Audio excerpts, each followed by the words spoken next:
Kaugnay naman po sa pagkakasibak ng ilang immigration personnel dahil sa pagpuslit ng cellphone sa pasilidad kung saan nakadetain ng isang Russian vlogger. Makakapanayan po natin si Bureau of Immigration spokesperson Dana Sandoval. Magandang umaga po, Ma'am Dana. Si Maris po ito. Live po tayo sa unang balita. Good morning, magandang umaga, Maris. Una po sa lahat, ano po ba ang paliwanag ng mga nasibak na tauhan ng Bureau of Immigration sa nangyaring pagpupuslit ng cellphone para sa Russian vlogger na nasa detention facility ng BI? Yes, kaya po natanggal ang ilan sa mga tauhan sa ating pasilidad ay because of command responsibility dahil hindi dapat nakakapasok ang mga ganito pong gadget, mga cellphones po, papasok po doon sa facility. Nung nagkaroon po ng raid nung Biyernes, massive raid po doon sa dalawang facility natin in Muntinlupa and Taguig. Nakita na marami pa po ng mga cellphones and other unauthorized paraphernalia ang nakapasok po doon sa pasilidad, which really warranted the change in management. Kung makita po natin na talagang hanggang ngayon talamak pa rin ang pagpasok ng mga gadgets doon sa loob. Pero Ma'am Dana, ipinaliwanag ba nila kung bakit hinayaan nilang maipuslit ito? Hindi po, pero haharap na lang po sila sa explanation po during the investigation. Ano po ba ang protocol o SOP ninyo pagdating sa mga banyagang katulad nga niyan, subject for deportation?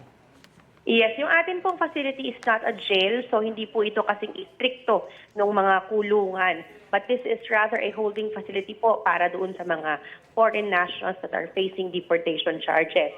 Dito po, pinapayagan po silang gumamit ng kanilang mga gadgets, mga cellphones po, for a limited time doon sa araw nila. Parang mga isang oras lang po yan, only to call their family, their counsel, or their embassy. Otherwise po, hindi po sila pinapayagan na gumamit yan, lalo for mga vlogging or panonood po or kung ano-ano pa. So ito nangyari beyond the 1 hour na allowed? That's right po. At mukhang ginamit talaga, nakita natin doon sa video, ginamit talaga nung infamous vlogger na si Vitaly sa pagbablog niya. Dahil sa insidente pong ito, anong mga adjustment o paghihigpit pa ang gagawin ng BI? Well, dahil mukha pong inaabuso yung paggamit po ng mga gadgets sa loob po ng facility, napagdesisyonan po ni Commissioner Viado na maghigpit lalo doon sa paggamit ng cellphone use at alisin na po yung pribilehyo ng paggamit ng cellphone. Although ito po ay siyempre kinakailangan and part of the yung karapatan po ng mga nakapiit doon sa ating facility, gagamitin po nila to contact their family. Low-tech na lang po.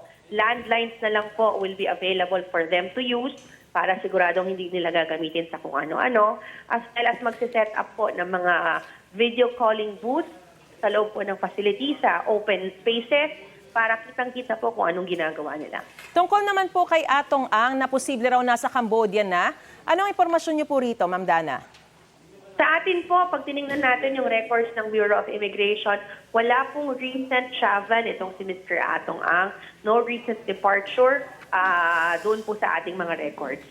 Sakaling nasa labas na nga siya ng bansa, itong si Atong Ang, paano kaya siya nakalusot sa pagbabantay ng Bureau of Immigration? Ang sinasabi rin po ng NBI, wala rin pong record ng paglabas legally and even sa backdoor. Wala rin po sila impormasyon. Paano po kaya nangyari ito? Sinasabi ng DILG, nasa Cambodia na raw. Yes, Ms. Maris, ang masasagot po natin ay yung pag-alis po nila, kung aalis po ang isang tao, sa mga international ports of entry and exit na tinatauhan po ng Bureau of Immigration.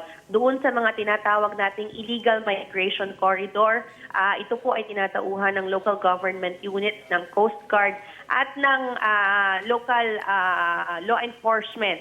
Kapag naman po sila ay may na-encounter doon na illegal crosser, doon sa mga areas na yon, pinagbibigay alam din naman po nila sa Bureau of Immigration to check yung records ng mga taong yon. And so far po, at up to this point, wala pa po tayo nakukuhang coordination sa kanila. Ibig sabihin, wala pa po silang na-intercept na gano'n. Tungkol naman po sa ICI request, no, ano po ang update sa iba pang whole departure order na hiniling ng Independent Commission for Infrastructure laban sa ilang sangkot umano sa flood control anomalies? Marami-rami na po tayo na ilagay sa whole departure orders po natin.